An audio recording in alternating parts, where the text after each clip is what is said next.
You're listening to an Airwave Media Podcast. My name is Greg Jackson. I'm a PhD-holding historian, a professor, and the creator of History That Doesn't Suck, a podcast that makes legit, seriously researched American history come to life through entertaining stories. Join me for a chronological telling of the United States story, from the Revolution to fractious Civil War, tenacious inventors, brave reformers, and more. With more than 100 episodes, you can already binge listen your way from 1776 to the early 20th century. Listen to History That Doesn't Suck on Spotify.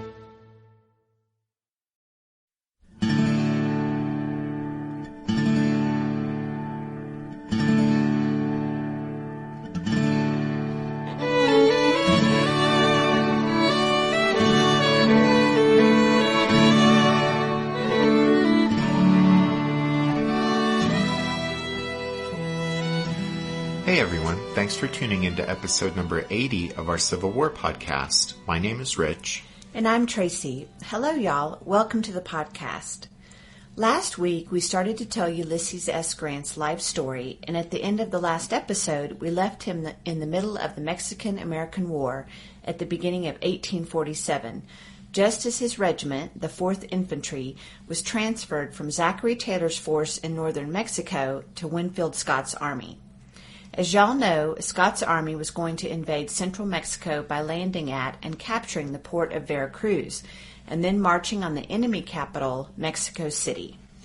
The Americans landing outside Veracruz on March 9, 1847, went smoothly enough since the Mexicans failed to contest it, and once ashore, Winfield Scott's army besieged the enemy force holed up in the fortified city.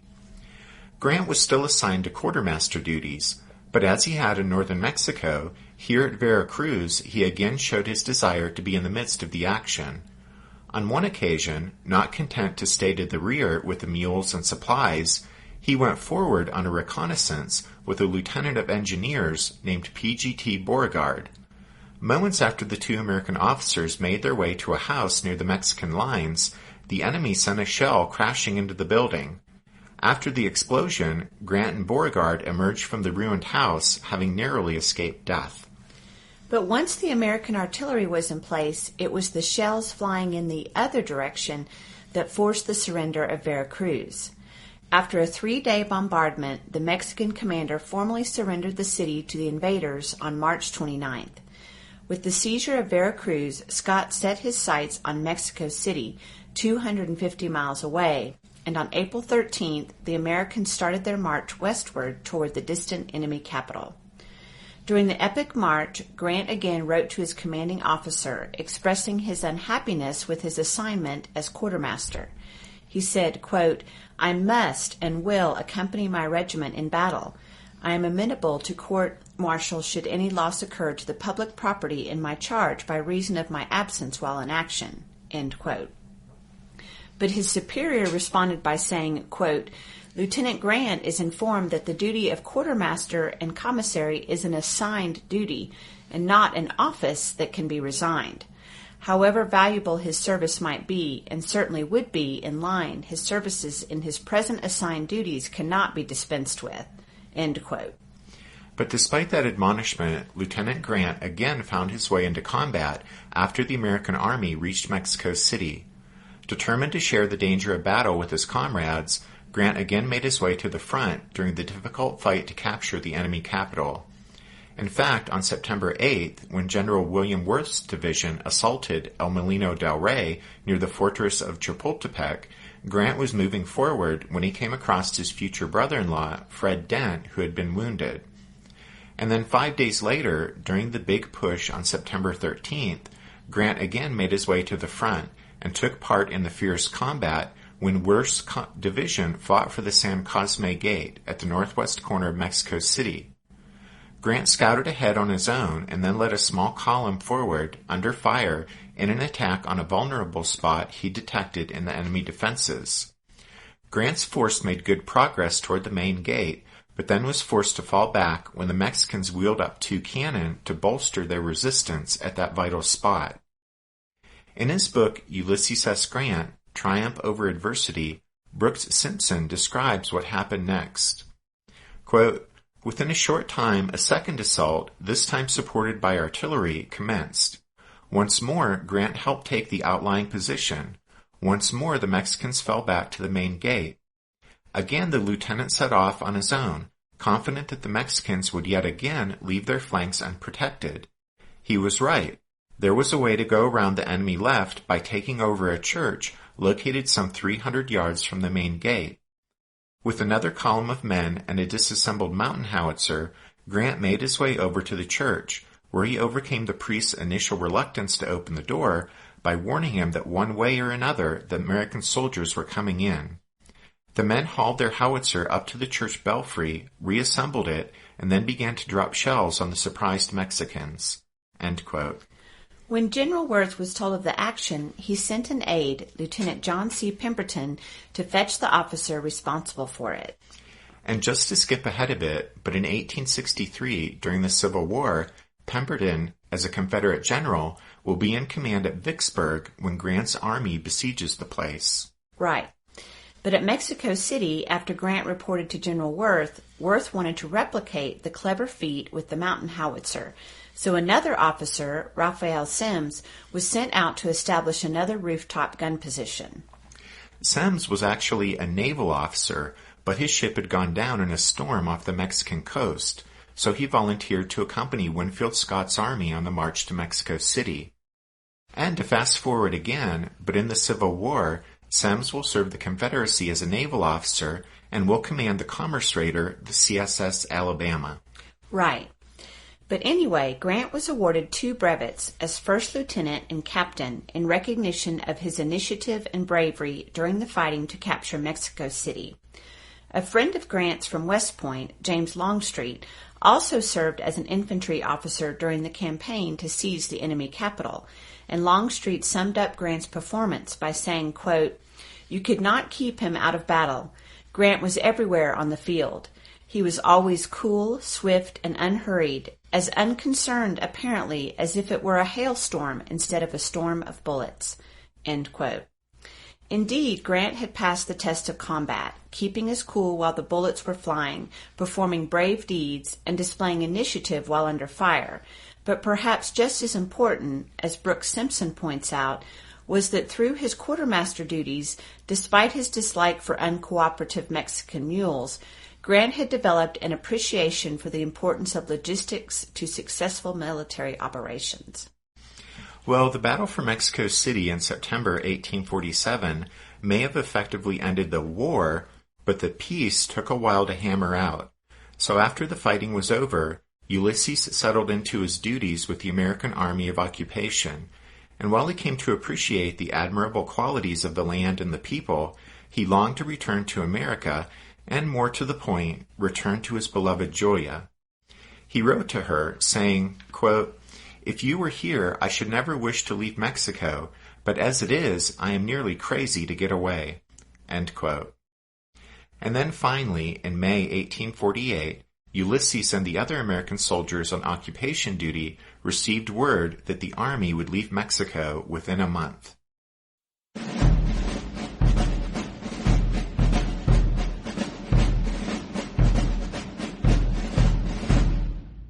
Upon his return from Mexico and being awarded leave, Grant's first order of business was to claim his bride.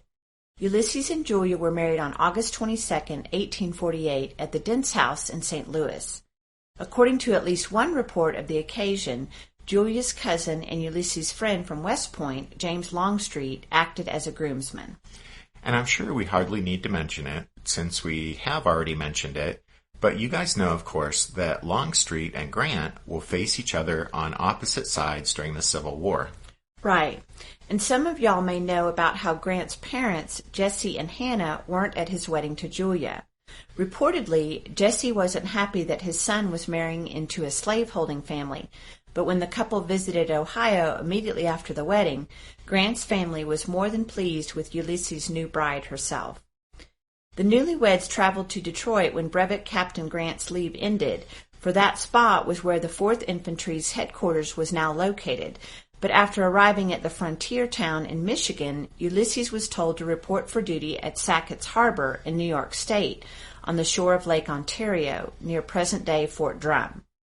In the spring, though, the spring of 1849, The Army changed its mind, and so Ulysses and Julia went back to Detroit again, where they lived for the next 2 years. One of his fellow officers remembered the small frame house that was Ulysses and Julia's first real home. He recalled, quote, "It always looked homey and cozy to me, a comfortable place for 2 young people just married. Most of the officers lived in the hotel, all of the unmarried ones in fact, but Grant and his wife had their own little home." End quote. In the autumn of 1849, Joy became pregnant, and as her due date approached, the post-surgeon suggested she travel to her family's home in St. Louis and deliver the baby there. And so it was there that Frederick Dent Grant was born at the end of May 1850. Shortly thereafter, Grant was given leave to visit his wife and newborn son, and he then brought them back to Detroit. But the next summer, the Army decided to send Grant to Sackett's Harbor once again, and Ulysses and Julia decided she and the baby would be more comfortable staying with her parents in Missouri, so Ulysses went east alone. The separation from his wife and his son was difficult for Ulysses. He wrote to Julia saying, quote, "Sackett's Harbor is as dull a little hole as you ever saw. Take good care of little Fred and learn him to say Pa. Do you think he recollects me? Has he any more teeth?" End quote. But as much as he missed his little family while he was stationed in New York State, Grant was about to suffer an even more painful separation from them. In his book, Grant and Sherman, The Friendship That Won the Civil War, Charles Bracelin Flood describes what happened next. Quote, "In the spring of 1852, his 4th Infantry Regiment was ordered to California. At that time, Ulysses and Julia had a 2-year-old son, and she was due to have another baby in July. The route the 4th Infantry was to take involved boarding a ship in New York to make the voyage to Panama, and at that time, long before the Panama Canal was built, this had to be followed by an overland trip across the often disease-ridden isthmus to the Pacific, with a final long leg on another ship to San Francisco. Despite their deep desire to stay together, the Grants decided that the risks to Julia and their son, an unborn child, were too great, and that he must start serving this lengthy tour of duty alone." End quote. The 4th Infantry's journey across the isthmus turned into a tragedy that proved the wisdom of Ulysses and Julia's decision. Because of his position as regimental quartermaster, Grant was responsible for drawing up and executing the plans to move the 700 soldiers plus 100 of their wives and children across Panama to the Pacific. But he again had problems with mules, and besides that, it was the rainy season, which made the isthmus one of the unhealthiest places on earth. And as the inevitable sickness struck the 4th Infantry soldiers and their dependents, nearly a third of the women and children died there in Panama. Of those who survived the terrible ordeal, not a few singled out Grant and praised his unflagging energy and selfless care for the sick. After burying men, women, and 20 young children along the way, Quartermaster Grant had finally got the survivors to Panama City on the Pacific coast, but there the sick were separated and sent to a vessel anchored out in the harbor, which Grant leased as a hospital ship. For 2 weeks, as more died around him, he remained on board the ship, arranging for food, medicine, and care. One of those who witnessed his actions during this time said that Grant was, quote, "a man of iron so far as endurance went, seldom sleeping, his work was always done, his supplies ample and on hand. He was like a ministering angel to us all." End quote. As Tracy mentioned, nearly a third of the regiment's dependents died during the 4th Infantry's journey across Panama. From the safety of the ship to San Francisco, Grant wrote to Julia saying, quote, "My dearest, you never could have crossed the isthmus. The horrors of the road in the rainy season are beyond description." End quote.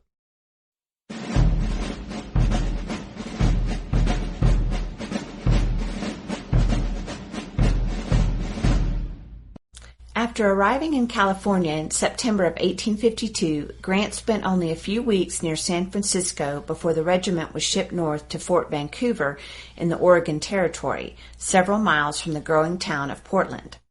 It wasn't until he had been at Fort Vancouver for 2 months that he finally learned of the birth of his second son back in July. At the time, Julia had been staying with Grant's parents in Ohio, so the birth of Ulysses S. Grant Jr. in the Buckeye State explains the origin of the boy's nickname, Buck. Grant fell in love with Oregon.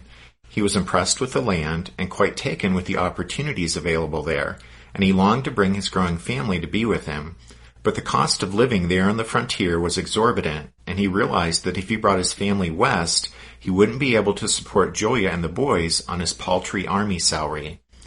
And so, increasingly homesick for his family, Grant embarked on a number of money-making ventures that he hoped would yield profits that would enable him to bring his family to live with him. But for one reason or another, each scheme fell through, and as the months passed and the separation from Julia and his sons lengthened, Ulysses grew more lonely. After spending a year in Oregon, Grant's hopes of bringing his family west were dealt another blow when he was reassigned to Fort Humboldt, a remote, dreary outpost on the far northern coast of California that served the area's gold mines and emergent timber industry. Grant reached Fort Humboldt in January 1854 and wasn't much impressed with the place. The lack of activity at the isolated post soon began to depress him, as did the receding hopes of bringing Julia and the boys to be with him. Some of the officers killed time by hunting the abundant wildlife around the fort, but Grant had always disliked killing animals for sport, and so he told Julia, quote, "I do nothing here but sit in my room and read, and occasionally take a short ride on one of the public horses," end quote. The lack of regular communication with the outside world contributed to his depression. He wrote to his wife, letting her know that, quote, "I got only one letter from you since I have been here, but it was some 3 months old. The only way we have of getting letters off is to give them to some captain of a vessel to mail them after he gets down to San Francisco. In the same way, mails are received. This makes it very uncertain as to the time a letter may be on the way," end quote. The gloomy weather darkened his already blue mood. In March, he wrote to Julia saying, quote, "I have not been 100 yards from my door but once in the last 2 weeks. I get so tired and out of patience with the loneliness of this place," end quote. The thought that he was missing out on helping raise his sons deepened his depression. In another letter to Julia, he lamented, quote, "I feel again as if I had been separated from you and Fred long enough. And as to Ulysses, I have never seen him. He must by this time be talking about as Fred did when I saw him last.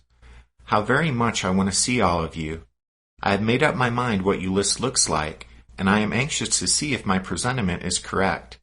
Does he advance rapidly? Tell me a great deal about him and Fred," end quote. The misery he felt being separated from his wife and sons led him to contemplate resigning from the army. He confided this in a letter to Julia, quote, "I sometimes get so anxious to see you and our little boys that I am almost tempted to resign and trust Providence and my own exertions for a living where I can have you and them with me," end quote. But he also told her of what held him back from resigning his commission, quote, "It would only require the certainty of a moderate competency to make me take the step.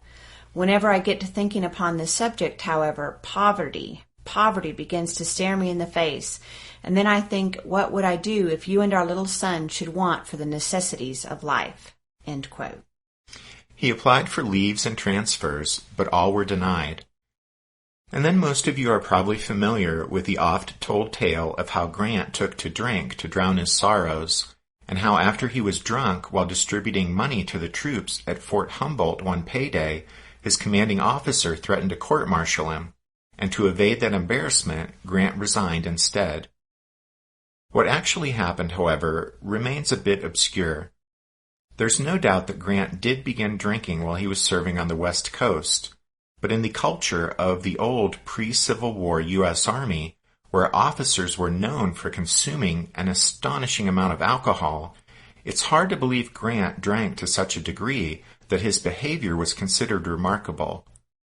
What seems to be the case is that rather than regularly drinking to excess, he drank regularly but simply couldn't hold his alcohol.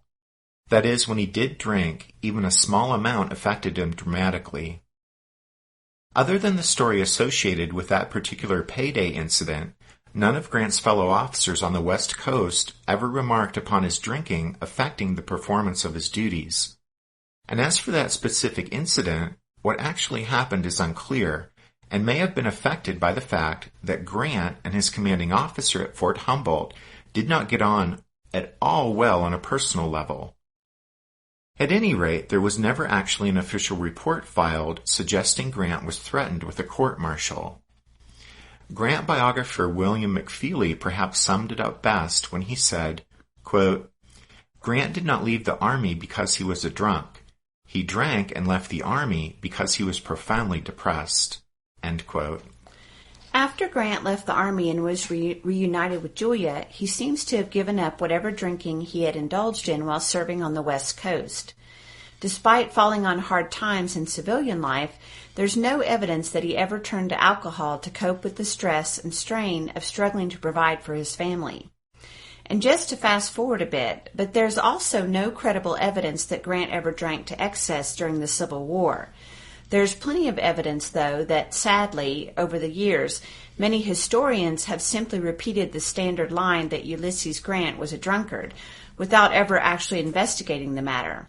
But as it turns out, even the most famously known incident of Grant supposedly going on a bender during the Vicksburg campaign appears to be a fabrication.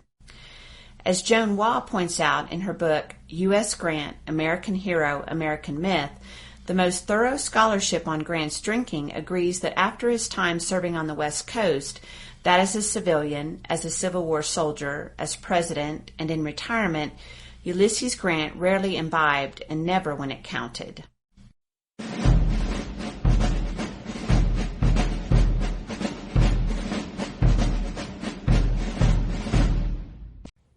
What's something you learned in history class that you feel wasn't the whole truth? Better yet, what's something you didn't learn at all that was omitted completely? That's what I'd like to call redacted history. I believe that all history, no matter how good or bad, needs to be told. There are wars, massacres, battles, and entire historical events that are just not in our school's history books. Have you ever heard of Mary Bowser? I didn't think so. My name is Andre White, the host of the Redacted History Podcast, the place where history's forgotten events, heroes, and villains get their story told, one episode at a time. So come huddle around the campfire with me and get ready to hear the stories that you were robbed of. And get comfortable. We're going to be here a while. The Redacted History Podcast. Real history never dies. Stream the Redacted History Podcast on Apple Podcasts, Spotify, or wherever else you get your podcasts. Did archaeologists discover Noah's Ark? Is the rapture coming as soon as the Euphrates River dries up? Does the Bible condemn abortion? Don't you wish you had a trustworthy academic resource to help make sense of all of this? Well, I'm Dan Beecher, and he's award-winning Bible scholar and TikTok sensation Dr. Dan McClellan, and we want to invite you to the Data Over Dogma podcast, where our mission is to increase public access to the academic study of the Bible and religion, and also to combat the spread of misinformation about the same. But, in a fun way. Every week we tackle fascinating topics, we go back to source materials in their original languages, and we interview top scholars in the field. So whether you're a devout believer, or you're just interested in a clear-eyed, deeply informed look at one of the most influential books of all time, we think you're going to love the Data Over Dogma podcast, wherever you subscribe to awesome shows. Grant left California sailing from San Francisco and returned to New York via Nicaragua. Arriving in New York City with hardly 2 nickels to rub together, he appealed to Simon Bolivar Buckner, a fellow cadet at West Point and comrade from the Mexican War, for funds to tide him over until he could get word to his father that he was back on the East Coast but short of cash. Buckner, who will serve as a Confederate general during the Civil War and will surrender Fort Donelson in Tennessee to Grant in 1862, Buckner recalled Grant's predicament in this way, quote, "Grant landed in New York in 1854, poor and forlorn. One day he came into my office and asked for help. He had been staying at the old Astor House, and his money was all gone, and he had no means to reach home. He asked for a loan in order to repay his bills at the hotel and reach his father in southern Ohio. I went back to the hotel with him and introduced him to the proprietor of the hotel, whom I knew. And I said Captain Grant was a man of honor, and though in hard luck he would see that his bills were paid. I vouched for him, and Grant wrote to his people in Ohio and received money shortly thereafter, enough to take him home." End quote. Joan Waugh writes of how, quote, "one can only speculate about the humiliation that Grant endured during this period. He had enjoyed an elite education, proved himself an able and brave soldier in a major war, and compiled a solid record in the peacetime army, at least until the end. Now at age 32, he returned home in the eyes of many a poverty-stricken failure." End quote. That is certainly how Jesse Grant viewed his son. Jesse was none too happy about his eldest son leaving the army. He refused to loan Ulysses enough money to start a new life with Julia and the boys, instead suggesting that Grant join his two brothers in a leather goods business that Jesse had established over in Galena, Illinois.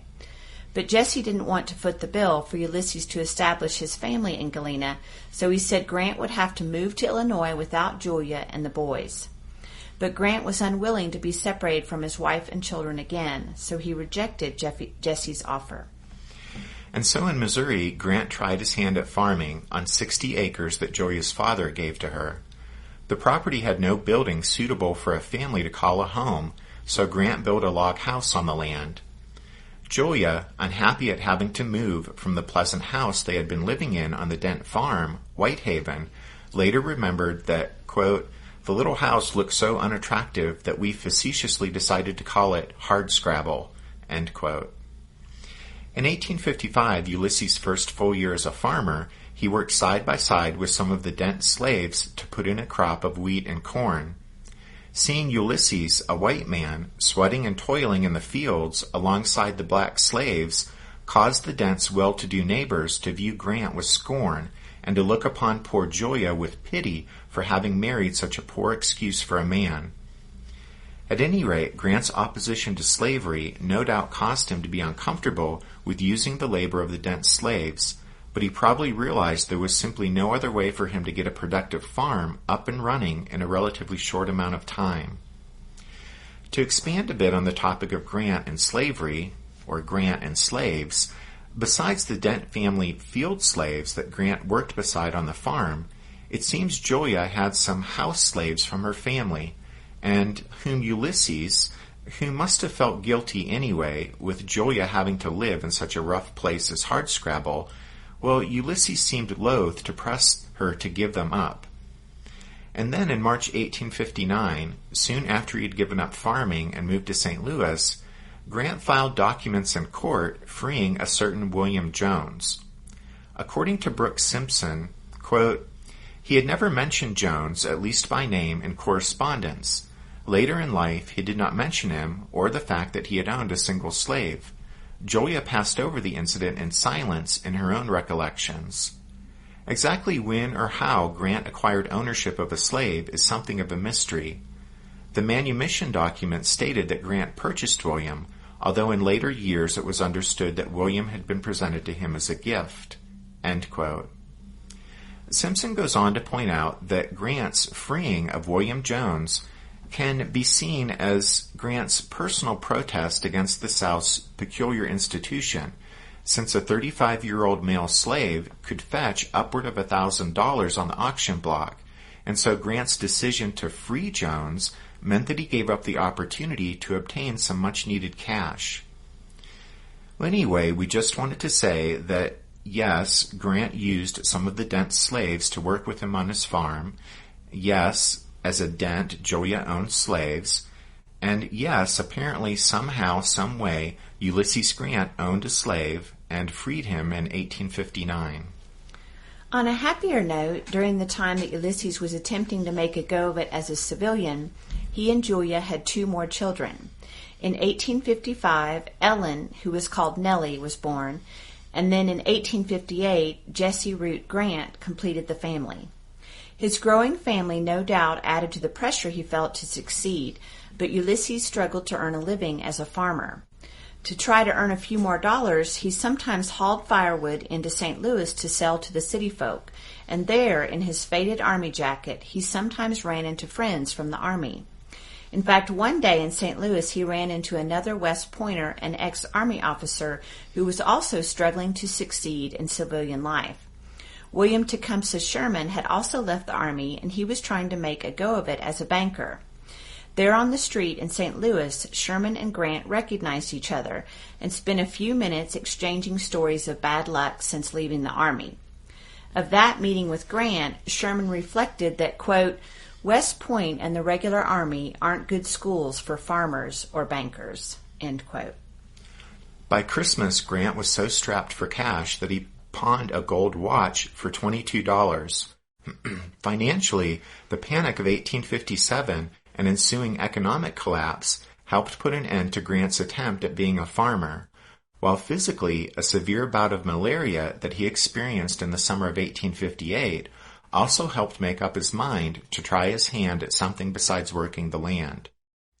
One of Julia's cousins, Harry Boggs, had a real estate office in St. Louis, and he agreed to take on Ulysses as a partner. Julia had doubts about the new job. She knew her husband was no good at business, being too trusting and generous, so how, she wondered, could such a man collect rents and debts? And indeed, Grant worked hard, but just didn't have what it took to succeed in the real estate business. Boggs' wife saw that Ulysses was a decent man, but one who was out of his element in civilian life. She remembered how he said very little unless the topic of conversation was Napoleon's battles or the Mexican War or politics. She later recalled, quote, We thought him a man of ability, but in the wrong place. His mind was not on such things as selling real estate. He did clerical work and wrote a good hand, but he wasn't of much use. He hadn't the push of a businessman. Mr. Boggs went east on business, leaving the captain in charge, and when he returned, he found everything upside down. End quote. When the real estate job fell through, Grant applied for a job as a county engineer, which his education at West Point certainly qualified him for, but he did not have the political connections to secure the appointment. His failure to land the job left him at a loss regarding his future.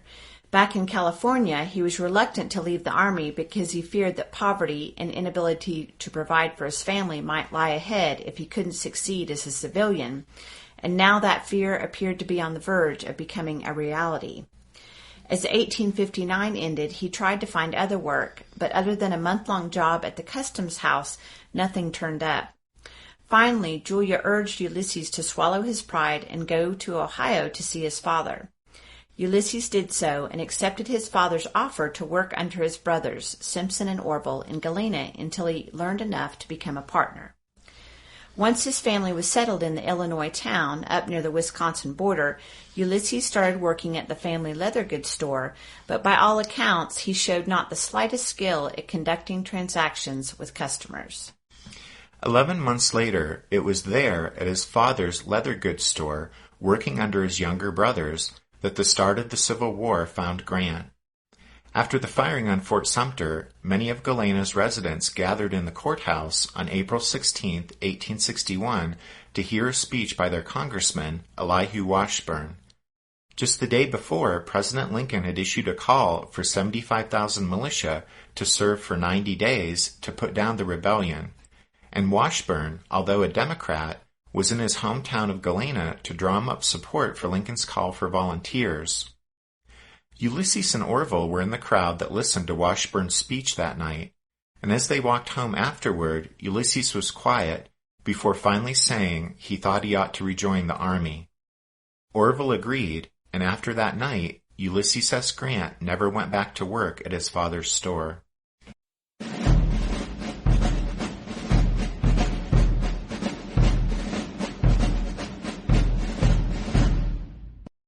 In the next episode, we'll cover the strategic military developments that led up to the Battle of Belmont in November 1861. And so here, with the rest of this show, we'll just give a brief recounting of what happened in Grant's life after that night in April 1861 when he decided to join the war to preserve the Union. 2 days after Elihu Washburn spoke in Galena, the local militia company gathered and offered Grant their captaincy, but he declined.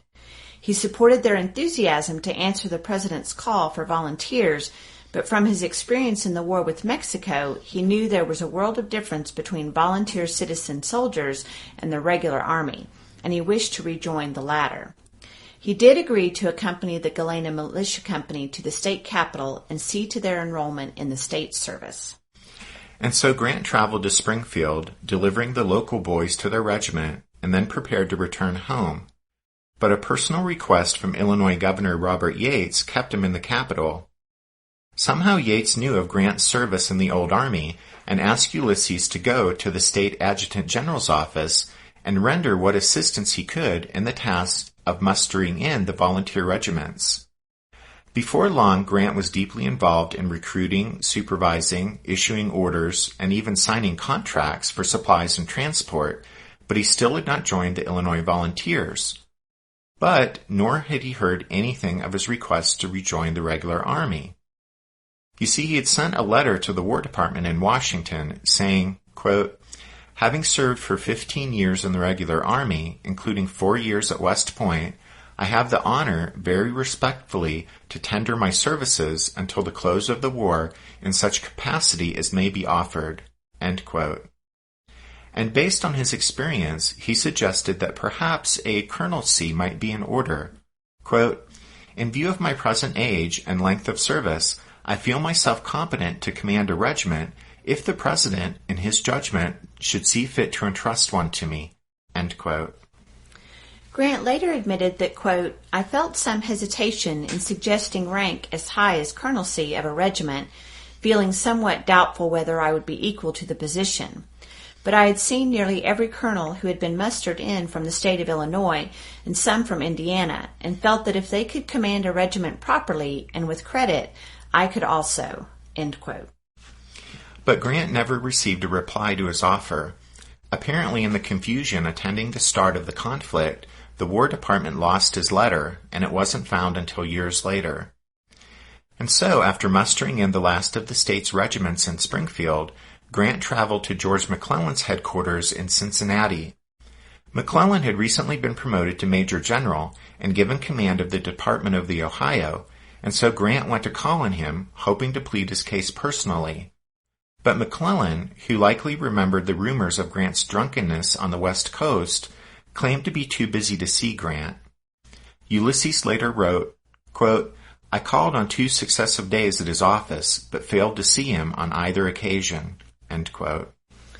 In his book, The Man Who Saved the Union, Ulysses Grant in War and Peace, H.W. Brands notes that, quote, "Grant returned to Springfield and discovered that while McClellan and the United States might not think they needed him, Governor Yates and Illinois did. The hastily mustered state regiments included some with officers who knew nothing of military command. A colonel named Simon Good led one regiment very badly. He brandished 3 braces of revolvers and a large hunting knife with which he vowed to skin Jefferson Davis. But he boozed as flamboyantly as he walked and talked, and he kept no semblance of military discipline. The complaints of his men reached the ears of Governor Yates, who asked around for a replacement. Grant wasn't his first choice, being a relative newcomer to Illinois and lacking the connections that might have rendered his appointment politically valuable.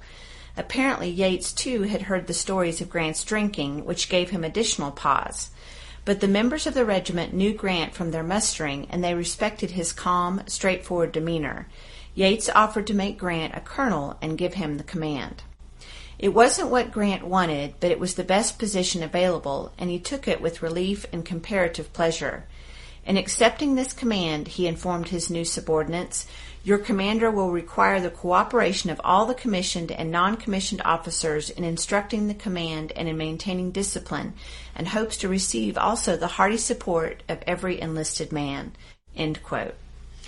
On June 18th, Grant took command of what would be the 21st Illinois once it entered federal service, and soon enough, with a firm but fair hand and with long days of drill and discipline, their new colonel had the regiment squared away. Just a month later, Grant was ordered to take the 21st south to Missouri, where his men joined in an attempt to track down and bring to battle a group of secessionists who had been causing problems in the area. The enemy militia was led by a colonel named Thomas Harris. On July 18th, as he led his men toward the spot where he expected to attack Harris, Grant admitted to being nervous, not for his own safety, but as a commander leading his men into battle. He later recalled, quote, "As we approached the brow of the hill from which it was expected we could see Harris's camp and possibly find his men ready formed to meet us, my heart kept getting higher and higher until it felt to me as though it was in my throat. I would have given anything then to have been back in Illinois, but I had not the moral courage to halt and consider what to do. I kept right on." End quote. As his men reached the crest and saw that the enemy had abandoned their camp and fled southward, Grant remembered, quote, "My heart resumed its place. It occurred to me at once that Harris had been as much afraid of me as I had been of him. This was a view of the question I had never taken before, but it was one I never forgot afterwards. From that event to the close of the war, I never experienced trepidation upon confronting an enemy, though I always felt more or less anxiety. I never forgot that he had as much reason to fear my forces as I had his. The lesson was valuable." End quote. Reports of Grant's effectiveness in maintaining discipline and leading the 21st Illinois soon led to his being given command of several troublesome regiments at Mexico, Missouri. It was in August that Grant learned he had been made a brigadier general of volunteers, his name having been advanced by Elihu Washburn to fill one of 4 slots for promotion which the War Department offered to Illinois. Grant's conduct, besides attracting Washburn's attention, had also earned the praise of the district commander, General John Pope, who judged Grant to be, quote, "thoroughly a gentleman and an officer of intelligence and discretion." End quote. Not long after his promotion, Grant was interviewed by General John C. Fremont, the department commander, and Grant soon enough found himself given new responsibilities and making his headquarters at Cairo, Illinois, the important spot where the Ohio River joins the Mississippi. From there, Grant was tasked with clearing southeast Missouri of rebels and of securing control of the Mississippi, which was threatened by the Confederate seizure of Columbus, Kentucky. On September 5th, Grant responded to that enemy move by embarking 2 regiments and a battery of artillery on transports and moving 45 miles up the Ohio and seizing Paducah, Kentucky. But here we're probably starting to run ahead of ourselves, and so we'll save the discussion of Kentucky and the situation at Columbus and Paducah for next week's show. And so at this point, as we wrap up these 2 episodes on Grant, we'll give the last word to Brooks Simpson, who writes that, quote, "Within 3 months of receiving his commission as colonel of the 21st Illinois, Ulysses S. Grant had demonstrated a rare understanding of the responsibilities of command. He stressed discipline and training to turn recruits into soldiers. If he had yet to command a force in combat, he had learned much about how he would respond when that time came, and he had gained some valuable lessons while displaying insight and initiative. The results of this learning process made it now seem incredible that he had once struggled to obtain a commission." End quote.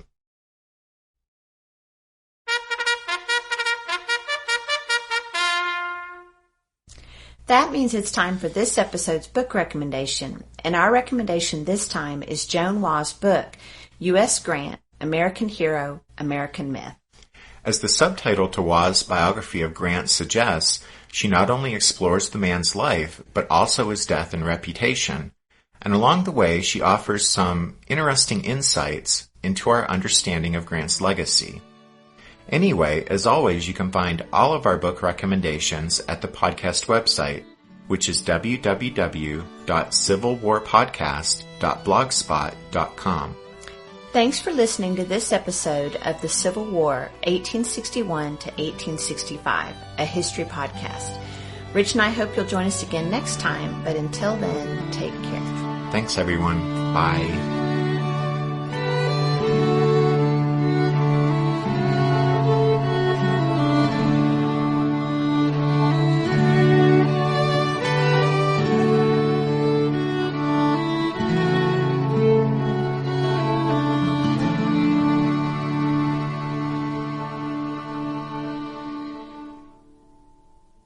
In the spring, though, the spring of 1849, the Army changed its mind, and so Ulysses and Julia went to Detroit again. Detroit? Who says Detroit? Detroit. It's Detroit. I think in western Pennsylvania we say Detroit. In Arkansas we say Detroit. You say y'all, too. Detroit. Detroit. Detroit.